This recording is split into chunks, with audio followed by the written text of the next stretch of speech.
Rajapakse, who has been under fire over his economic mismanagement of Sri Lanka, has fled to the Maldives. Now, sources seem to suggest that he fled to the Maldives on a Navy aircraft because he was denied.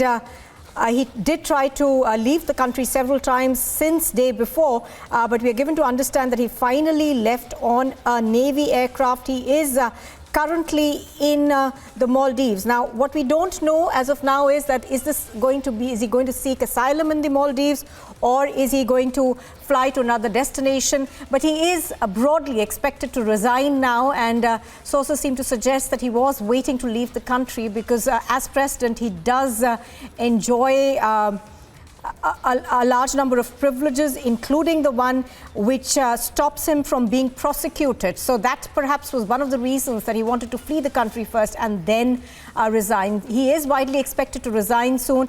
Do remember that his brother, Basil Rajapakse, reports suggest, has also fled to the United States of America. He, of course, does hold a US passport as well.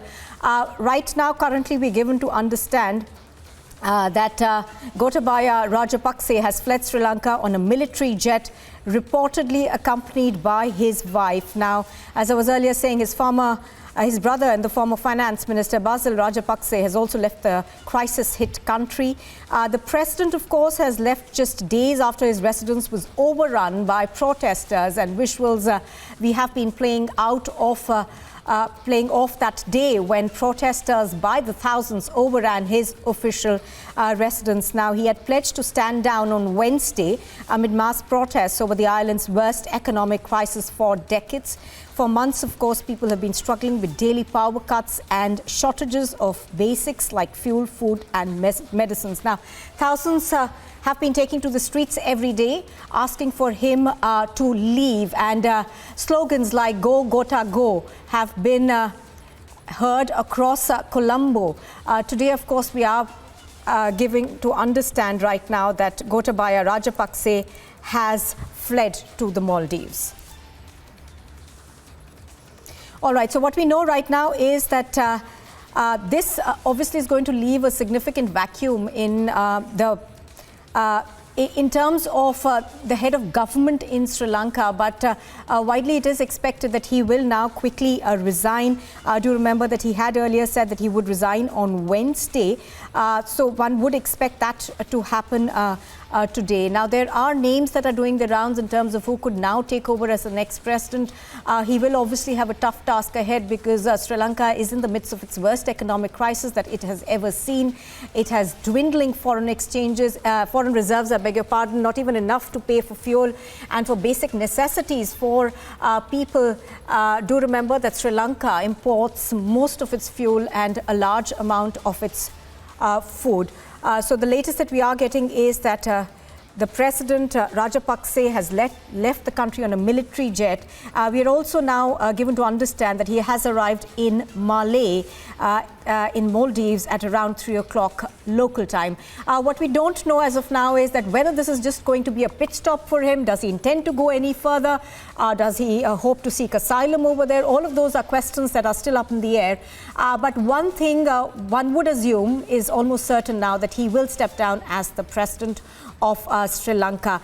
Just to tell our viewers that this, of course, has been brought really to a head when protesters in thousands stormed the presidential palace. There were pictures of those protesters jumping into the swimming pool over there, just running through the palace. Now, his brother, of course, also the former finance minister, Basil Rajapakse, has also left the country. We are getting reports that seem to suggest that he may have fled to the United States of America. He's a dual citizenship holder. He holds a citizenship of the US as well. That is Basil Rajapakse, his brother, who's the finance minister and who's also held largely responsible for the economic crisis that has hit Sri Lanka over the past few months now. All right, so we're going to try and get more information as to whether Mr. Rajapakse will be resigning immediately or not. But in the meantime, let's play out a report that we got from our correspondent on the ground. Fuel shortage and power outrages has aggravated the social economic position in Sri Lanka. We are standing on a Lanka filling station, as you can see. I'll request my VJ Abhay to show you the queue, long queue here of vehicle users lining up outside. Petrol sheds have become a frequent sight in capital Colombo. Crippling fuel shortage and consequent power cuts has become a big problem for the people here. The transportation for, you can say, food or medicines is a difficult thing, as the transport is badly affected by the fuel crisis. The fresh produce from farms cannot make it to the cities. People can't travel in cars, buses or train. The government here is non-existing. That's why the people are getting angry day by day, and the protesters have demanded the President Rajapaksa to resign at earliest. He has decided to resign on 13th. As of now, the protesters are still on roads and demanding resignation from him. They don't rely on him totally. With Vijay Abhay Sharma, Saloni Srivastav signing off from Colombo, Sri Lanka for Republic TV.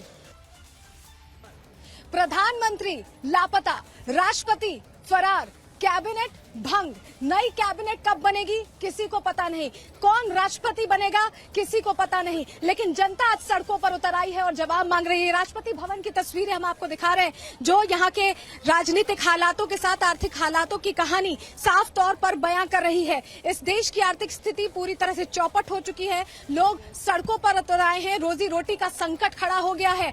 Fuel refilling के लिए महीनों महीनों लाइनें लगाकर, कतारें लगाकर खड़ा होना पड़ रहा है। यही वजह है ये कतार आज जो लगी है, ये कतार आप देख रहे हैं राष्ट्रपति भवन के बाहर की तस्वीरें हैं, और कई किलोमीटर लंबी ये कतार अपना एकाधिपत्य जताने की कोशिश कर रही है उस राष्ट्रपति भवन पर, जहां पर राजपक्षे परिवार सालों से रहता आया है। और कहीं न कहीं भ्रष्टाचार के आरोपों के बीच ये कहा गया कि पैसे जमकर बनाए गए हैं राजपक्षे परिवार की तरफ से, लेकिन श्रीलंका के भाग्य को, श्रीलंका की तकदीर को, श्रीलंका के भविष्य को बदलने के लिए अब तक कुछ नहीं किया गया। और यही वजह है कि जनता अब सड़कों पर उतरकर उन सत्ताधीशों से, उन जिम्मेदारों से जवाब मांग रही है जो पिछले दरवाजे से फरार हो गए हैं। ये कतार लंबी, मैं अभी से कहूंगी जरा एंट्रेंस गेट तक की तस्वीरें दिखाएं, कैसे यहाँ पर लोगों की लंबी कतारें लगी हुई हैं और लोग देखने आए उस राजभवन को जहां पर राजपक्षे परिवार शानो शौकत के साथ, ऐश के साथ रहता था, और जनता तिल तिल कर मर रही थी, मूलभूत सुविधाओं के लिए तरस रही थी। और अब जनता जवाब मांग रही है और कह रही है कि जब तक इस्तीफा नहीं होगा तब तक यहाँ ये प्रदर्शन ये जारी रहने वाला है, ये भीड़ यहाँ जुटी रहने वाली है, और यही वजह है कि ये कतारें और लंबी होती नजर आ रही हैं। इस वक्त हम श्रीलंका की राजधानी कोलंबो में हैं और यहाँ पर इस ऑटो का सफर भी बहुत महंगा है। अगर हम आपको बताएं, हम अपने होटल से निकले और 5 किलोमीटर की दूरी पर राष्ट्रपति भवन है, जहाँ से आपने वो तस्वीरें देखी थी, जहाँ तमाम प्रोटेस्टर्स पहुंचे थे और राष्ट्रपति भवन पर उन्होंने कब्जा कर लिया था। इस ऑटो पर हम अगर आपको बताएं तो प्रति किलोमीटर हम 120 रुपए पे कर रहे हैं। वहीं अगर प्रति लीटर तेल की बात करें, जब हमारी ऑटो ड्राइवर से बात हुई तो इन्होंने 5 दिन पहले ये तेल भरवाया था। कितनी मुश्किल है, कतारें भी अभय आपको दिखाएंगे, विजय अभय मेरे साथ है, वो तस्वीरें दिखा रहे हैं। ये कतारें जो आप देख रहे हैं, दरअसल ये गाड़ियां पार्क नहीं है, बल्कि ये गाड़ियां कतारों में लगी हुई हैं IOCL से पेट्रोल भरवाने के लिए, फ्यूल रिफिल कराने के लिए। और ये लंबी कतारें आप पूरी तरह से सड़कों पर देख पा रहे हैं, और 470 रुपए प्रति लीटर यहाँ पेट्रोल इन दरों पर मिल रहा है। लोगों के लिए मुश्किल खड़ी हो गई है, लंबी कतारें लगती हैं और बहुत वक्त बाद लोगों का नंबर आता है। साफ तौर पर जो इकोनॉमिकल क्राइसिस है, आर्थिक संकट है, वो फ्यूल से बहुत ज्यादा जुड़ा हुआ है, तेल से बहुत ज्यादा जुड़ा हुआ है, क्योंकि जो आयात निर्यात है तमाम चीजों का, चाहे वो खाद्य सामग्री हो या तमाम जो चीजें जो फूड सप्लाईज होती हैं वो हो, तो वो बहुत महंगे होते जा रहे हैं, क्योंकि फ्यूल के प्राइस बढ़ने के साथ ही उनको लाना ले जाना मुश्किल हो रहा है। अभी यहाँ पर हम एक रेड लाइट पर रुके, हम बात करने की कोशिश करेंगे। Sir, is it very difficult to get fuel in Sri Lanka now? Yeah. From how many days you are lined up for this fuel refilling? Minimum 7 days. Minimum 7 days. Minimum 7 days. What about the food supplies? Foods are not yet in food cities, or not yet food cities. Okay. And very difficult in these days. तो आप सुन रहे थे, देखिए आम इंसान के लिए खाने पीने की चीजें, जो मूलभूत जरूरतों की चीजें, वो लेना कितना मुश्किल हो गया। बता रहे हैं कि बड़े शहर में मिलती हैं लेकिन दुगने तिगने दामों में मिलती हैं। ऐसे में लोगों के लिए मुश्किल खड़ी हो गई और कतारें अभी भी यहाँ पर गाड़ियों की आप देख रहे हैं। हम कम से कम 2 से 3 किलोमीटर का सफर तय कर चुके हैं, लेकिन जो ये कतारें हैं ये खत्म नहीं हो रही हैं और ये बता रही हैं कि श्रीलंका में स्थिति कितनी ज्यादा दयनीय दिन पर दिन हो रही है। विजय अभय के साथ सलोनी श्रीवास्तव, रिपब्लिक भारत, कोलंबो, श्रीलंका। ये जो पोस्टर आप देख रहे हैं इस पर लिखा है कि this property is owned by people, यानी जनता की संपत्ति है ये दरअसल राष्ट्रपति भवन है और हम आपको अंदर की भी तस्वीरें दिखाएंगे। इससे पहले हमने आपको कतारें दिखाई और देखिए अंदर की तस्वीरों पर हर थोड़ी दूर पर ये लिखा हुआ है कि ये प्रॉपर्टी जनता की है और जनता इसे मेंटेन करेगी, इसकी सुरक्षा करेगी, क्योंकि राष्ट्रपति फरार हो चुके हैं।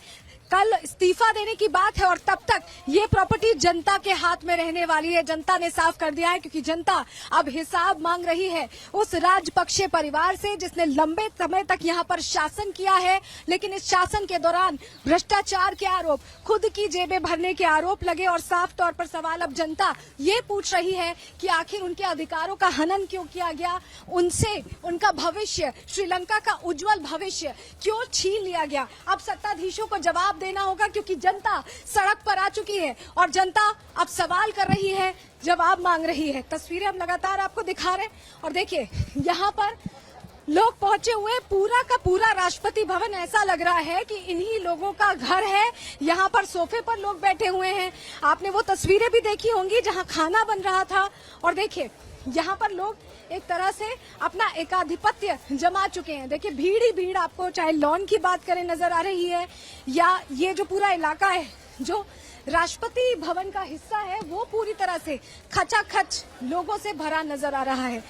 तमाम जो जिम्मेदार थे वो फरार हो चुके हैं और श्रीलंका अपने हालातों पर चिंता जाहिर कर रहा है, अपनी स्थिति पर चिंता जाहिर कर रहा है। स्थिति दयनीय हो गई है इस देश की और लोग सवाल कर रहे हैं, अब सवाल पूछ रहे हैं कि आखिर जो भविष्य श्रीलंका का होना था उसके लिए क्या किया इन राजनेताओं ने, राजपक्षे परिवार ने खास तौर से क्या किया और जिस हालत में देश को लाया है उसके लिए जवाब तो अब देना ही होगा राजपक्षे परिवार को। जनता बार बार पूछ रही है, वर्षों तक श्रीलंका पर राज किया है, क्या सिर्फ अपने परिवार का कल्याण करने के लिए राज किया था? ये तमाम सवाल हैं।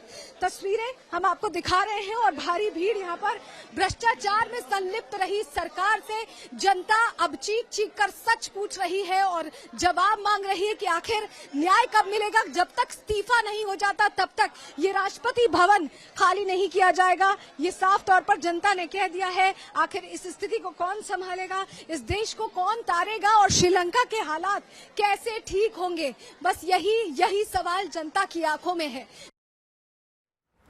ये जो पतीला चढ़ा हुआ है आप देख पा रहे हैं आग पर, जैसे गांव में कभी बनाया जाता था खाना, गांव में कभी खाना बनाया जाता था लकड़ी पर, वैसे खाना बनाया जा रहा है। और ये प्रधानमंत्री आवास की तस्वीरें हैं जहां लोग पहुंच रहे हैं और उनके लिए खाने पीने की व्यवस्था यहां पर कुछ इस प्रकार की गई है। आप तस्वीरों में देख पा रहे हैं चावल को धुला जा रहा है, पतीला चढ़ाया है बड़ा सा और लगातार खाने पीने के सामान की तैयारी की जा रही है क्योंकि यहाँ पर लगातार बड़ी संख्या में लोग पहुंच रहे हैं जो यहाँ पर प्रोटेस्ट कर रहे हैं और साफ तौर पर इस्तीफे की मांग कर रहे हैं। तैयारी ये है कि एक संदेश जा सके कि जनता अब जवाब मांग रही है, सवाल पूछ रही है और कहीं ना कहीं किसकी गलती है श्रीलंका को यहाँ तक लाने में। जिस तरह का आर्थिक क्राइसिस यहाँ पर, सोशल इकोनॉमिक क्राइसिस यहाँ देखने को मिल रहा है, उसके लिए जिम्मेदारों से सवाल पूछ रही है जनता सड़कों पर उतरकर। और प्रधानमंत्री आवास भी खचाखच भरा हुआ है, यहाँ पर बहुत सारे लोग हैं। हम कोशिश करेंगे कि कुछ लोगों से भी हम बात कर पाए। From when you are preparing food? From when? No English. No English. So, yeah. Here someone is with us who can talk in English. From when you are preparing the food and all protesters are... This actually started from the 9th of this month. But on the 9th and the 10th, there wasn't any food provided here. But after 10th, on the 11th and the 12th, now we started cooking here for all those people. It's free of charge for everybody. You are sending across a message. The Prime Minister has fled, the President has fled, but the people are taking responsibility of other people. Exactly. At this moment, we are not bothered about the Prime Minister. We are not bothered about the President. We are living our own life. It's a freedom. It's they are considering this is a freedom, और उनके लिए साफ तौर पर ये स्वतंत्रता है जो उन्हें मिली है और लड़कर मिली है, ये उनका कहना है। और अब नया जो सत्ताधारी दल होगा, जो नया व्यक्ति काबिज होगा सत्ता पर, उसके सामने ये चुनौती होगी कि कैसे वापस जनता में वो भरोसा लाए जो भरोसा जनता खो चुकी है सत्ताधीशों से। विजय अभय के साथ सलोनी श्रीवास्तव, रिपब्लिक भारत, कोलंबो, श्रीलंका।